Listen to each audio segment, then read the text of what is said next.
Hello everyone, welcome to all self pharma tutorial. तो फिर जैसे कि हम लोग पैथो जो होता है वो, और पैथो की जो फर्स्ट यूनिट है वो, और किसकी ह्यूमन एनाटॉमी एंड फिजियोलॉजी की फर्स्ट यूनिट कंप्लीट कर चुके हैं। उसके सारे नोट्स जो हैं पूरे कंप्लीट नोट्स के टेलीग्राम पे भी हैं और मैंने डिस्क्रिप्शन में भी ऐड कर दिया। तो अब देखो, जो बायोकेमिस्ट्री था उसमें मैंने बहुत चीज़ें कंप्लीट करवा दी थी, तो आज से स्टार्ट करने वाले हैं। उसमें फर्स्ट यूनिट में ही क्या, न्यूक्लिक एसिड। तो न्यूक्लिक एसिड होता क्या है? तो they are the two type of nucleic acid. सबको पता है यार, हम पढ़ के आए 10th में भी 12th में भी न्यूक्लिक एसिड नॉर्मल होता क्या है। तो क्या होता है, देखो जो न्यूक्लिक एसिड होता है वो क्या होता है, दो टाइप के होते हैं। एक होता है डीएनए और एक क्या होता है, आरएनए। तो डीएनए और आरएनए दो टाइप के होते हैं। तो DNA was discovered in 1869 John Frederick Smith. देखो मैंने ये छोटी छोटी चीज़ें क्यों ऐड करती हूँ, क्योंकि पता है कभी कभी 1 मार्क्स से ना क्वेश्चन ऐसे बन जाते हैं जो हमारे एक्सपेक्ट नहीं किया होता है। तो इसीलिए देखो, डीएनए वो डिस्कवर्ड 1869 जॉन फ्रेडरिक ने किया था। और DNA contain a genetic information, यानी देखो डिस्कवर तो कर दिया कि डीएनए कुछ होता है, लेकिन वो जेनेटिक इन्फॉर्मेशन कंटेन करता है। इसको किसने किया, जो कि बहुत इंपॉर्टेंट जाता है, किसने? मैक्री। इनके साथ 2 लोग और थे, तो लेकिन सिर्फ आपको मैक्री याद रखना, ठीक है। मैक्री आती ही वहाँ पे टिक कर देना, ठीक है। अभी बात करती हूँ फंक्शन ऑफ न्यूक्लिक एसिड। तो वो फंक्शन क्या होता है न्यूक्लिक एसिड का, किसी को पता है? तो हमें पहले पता है कि देखो, हमारे जो पेरेंट्स हैं, तो हमें कुछ सिम्टम्स जो हैं वो हमारे पेरेंट्स से आते हैं। जैसे लगता है हाँ, आँखें मम्मी की तरह हैं, नाक पापा की तरह, ऐसा होता है ना। तो वो क्या होता है, वो कौन लेकर के आता है? डीएनए जो होता है वही लेकर के आता है, ठीक है। तो it is a reserve bank of genetic information first. Second is gene is basic unit of DNA which contain all genetic identification, ठीक है। तो जेनेटिक आइडेंटिफिकेशन जो होता है उसको कंटेन करता है, और जितनी भी जेनेटिक इन्फॉर्मेशन होती है उसको कंटेन करता है। और एक चीज़ ये तो आपको पता ही होगा कि जीन जो होता है वो डीएनए का क्या होता है, बेसिक यूनिट होती है। यानी जितने भी डीएनए होते हैं उसमें जो यानी छोटे छोटे जो जीन होते हैं उनको मिला के क्या बनता है, डीएनए। ठीक है। तो फंक्शन ऑफ न्यूक्लिक एसिड में ये दो चीज़ हो गई। देखो यहाँ पे लिखा है डीएनए से आरएनए बन रहा है और आरएनए से प्रोटीन बनना है। तो देखो डीएनए से जब ट्रांसक्रिप्शन होता है तो आरएनए बनता है, और आरएनए से फिर ट्रांसलेशन जब होता है तो क्या बनता है, प्रोटीन बनता है। आपको ये चीज़ याद रखनी, इसमें कंफ्यूज जाते हैं लोग, सोचते हैं डीएनए से आरएनए बन रहा है तो क्या बनता है, ट्रांसलेशन हो रहा है। नहीं, डीएनए से आरएनए ट्रांसक्रिप्शन, और डीएनए से प्रोटीन अगर बन रहा है तो फिर वो कहता है ट्रांसलेशन होता है। और जो ये प्रोसेस है, ये तीनों, इन्हीं तीनों को क्या बोलते हैं, सेंट्रल डोग्मा ऑफ लाइफ।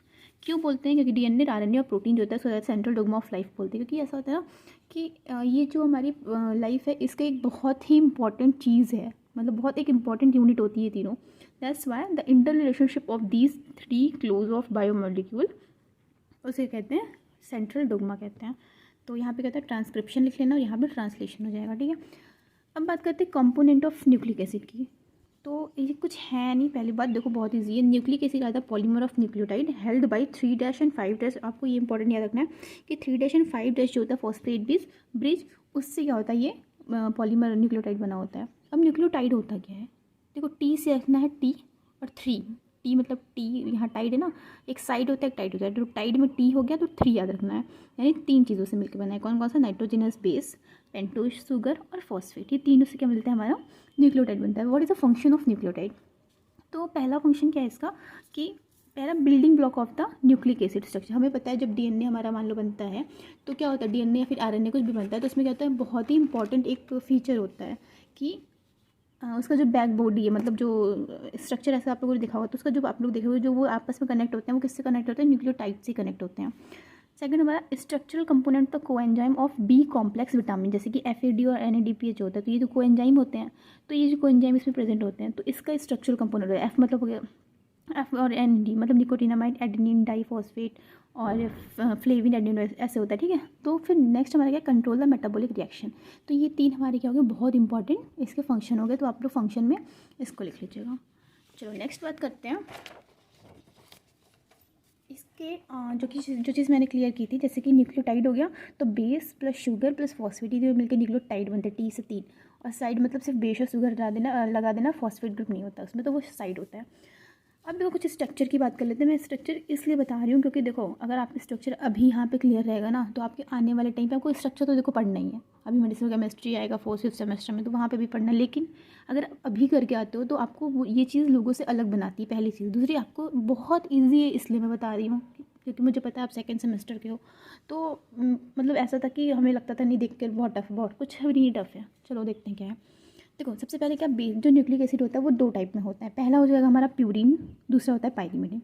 अब देखो प्यूरिन का पहले स्ट्रक्चर देखना है। ये हमारा क्या है, प्यूरिन का स्ट्रक्चर है। और प्यूरिन में 2 चीज़ होती है, एडेनिन और ग्वानिन। तो ये एडेनिन का और ये ग्वानिन का है, इतना क्लियर हुआ। अब प्यूरिन होता क्या है, देखो तुम्हारी नॉर्मल जो होती है 2 N यहाँ लगाना है 5 मेंबर रिंग से, और यहाँ एक क्या लगाना है हमारा पायरीमिडीन लगाना है, ठीक है। ये हमारा क्या पायरीमिडीन है। तो 2 N अगर लगा है 1 और 3 पोजीशन पे N लगा है, और 7 और 8 9 पोजीशन पे क्या लगा है, नाइट्रोजन। आपस में इनको इंटरलिंक कर दो, ये बन गया तुम्हारा प्यूरिन। कितना ईजी है, ठीक है। ये बन गया क्या, प्यूरिन। अब प्यूरिन एरोमेटिक हेट्रोसाइक्लिक कंपाउंड होता है। एरोमेटिक क्यों बोल रहे हैं, क्योंकि देखो ये एरोमेटिक है और ये क्या है, हेट्रोसाइक्लिक है, ठीक है। हेट्रो मतलब क्या होता है कि मतलब इनको देखो 5 रिंग है, ठीक है इसमें, तो ये हेट्रोसाइक्लिक है।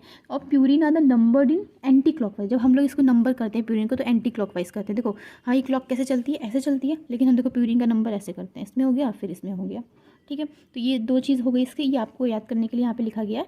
तो ये देखो प्यूरिन का स्ट्रक्चर हो गया। आप लोग 1-2 बार मतलब देख देख के ऐसे बनाओगे ना, बहुत आराम से बन जाएगा। और प्लीज़ बना के आइएगा एग्जाम में भी, क्योंकि पूछेगा ज़रूर। देखो अब बात करते हैं एडेनिन की। इसमें एडेनिन और ग्वानिन जो होता है, इतना पता है, एडेनिन ग्वानिन जो होता है वो प्यूरिन का होता है। तो वो कैसे पता करेंगे कि एडेनिन ग्वानिन प्यूरिन का है। देखो ये हमारा प्यूरिन का ही स्ट्रक्चर हो गया, ठीक है। ये एन यहाँ पे भी आप एच लगा सकते हो, कोई वो नहीं है। लो यहाँ पे भी एच लग गया, ठीक है। अब यहाँ पे भी एच है ही। देखो बस यहाँ पे हमें क्या करना है, जो 6 पोजीशन है एडेनिन में, ऐड करना है NH2। 6 ऐड NH2, ऐसे आप याद कर सकते हो। तो 6 में क्या याद करें, NH2 याद कर लिया, तो इसको क्या बोल दिए, एडेनिन को 6 अमाइनो प्यूरिन, क्योंकि ये प्यूरिन स्ट्रक्चर और 6 में अमीनो हो गया, तो 6 amino purine is called adenine. तैयार हो गया ना स्ट्रक्चर। दूसरा देखो कैसे देखेंगे, ग्वानिन। ग्वानिन को कैसे देखेंगे, जो हम 6 पोजीशन पे वहाँ NH2 लगाए थे, अब वहाँ ऑक्सीजन लगा देंगे, और बस ऑक्सीजन नाइट्रोजन का खेल है इसमें, चाहे प्यूरिन हो चाहे पिरामिडिन, और कुछ नहीं ऐड करना है खास, ठीक है। तो इसमें क्या करेंगे, 6 में ऑक्सीजन लगा देंगे, और जो हमारी सेकंड पोजीशन थी वहाँ अब अमीनो लगा देंगे। यानी यहाँ तो अमीनो हम 6 पे लगा रहे हैं, पर यहाँ अब अमीनो कहाँ लगा देंगे, सेकंड पोजीशन पे लगा देंगे। तो ग्वानिन हो गया 2 अमाइनो 6 ऑक्सी प्यूरिन। समझ आया, 2 अमाइनो 6 ऑक्सी प्यूरिन। चलो तो अब बात करते हैं किसकी, पायरीमिडीन की।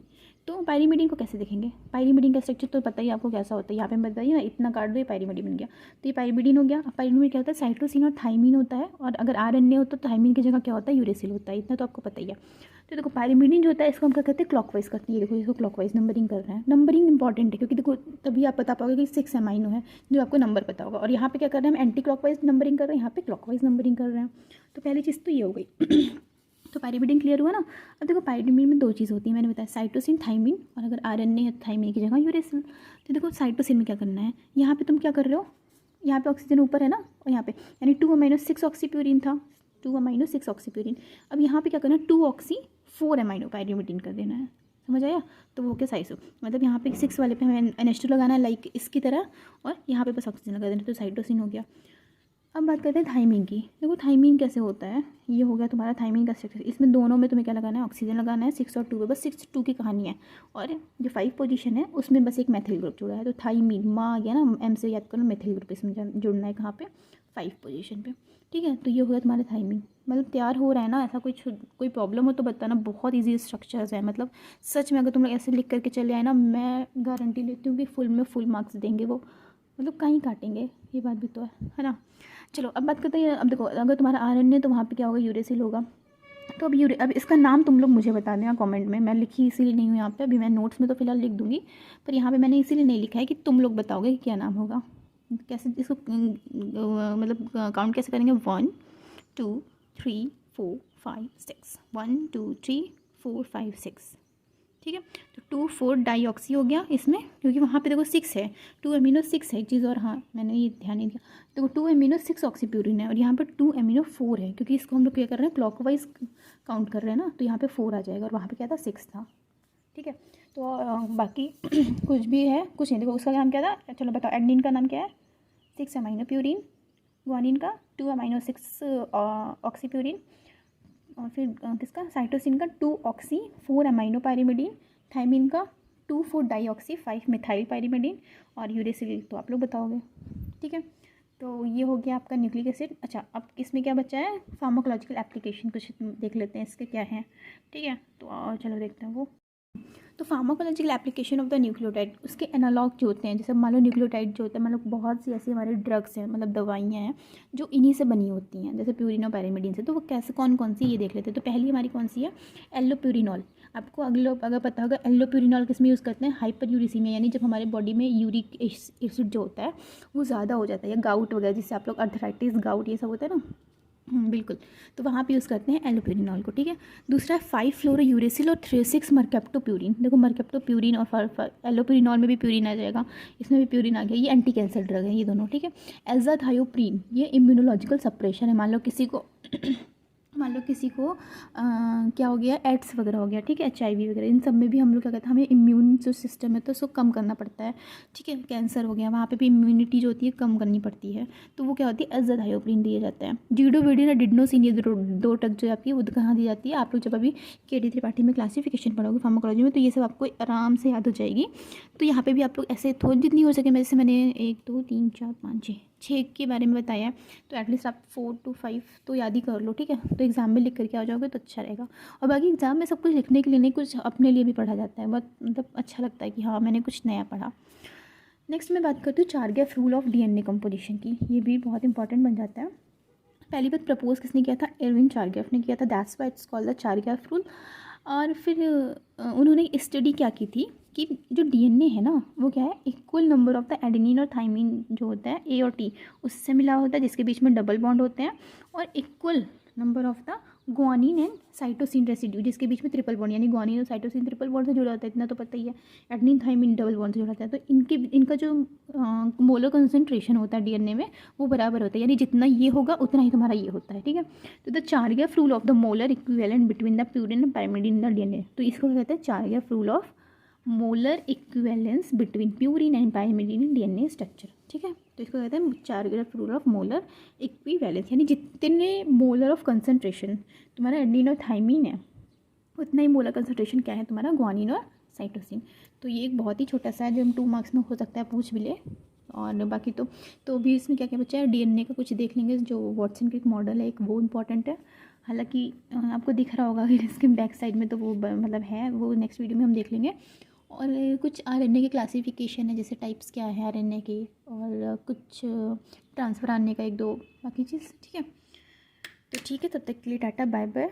अच्छे से पढ़िए, बाकी चैनल को अपने कम से कम ग्रुप वगैरह में, व्हाट्सएप ग्रुप में वहाँ शेयर कर दीजिए, जिससे बाकियों को भी पता चल जाए, और जल्दी जल्दी पढ़ाई स्टार्ट कर दीजिए, आपके एग्ज़ाम के शेड्यूल आने ही वाला है। तो टाटा बाय बाय, जय हिंद, जय भारत।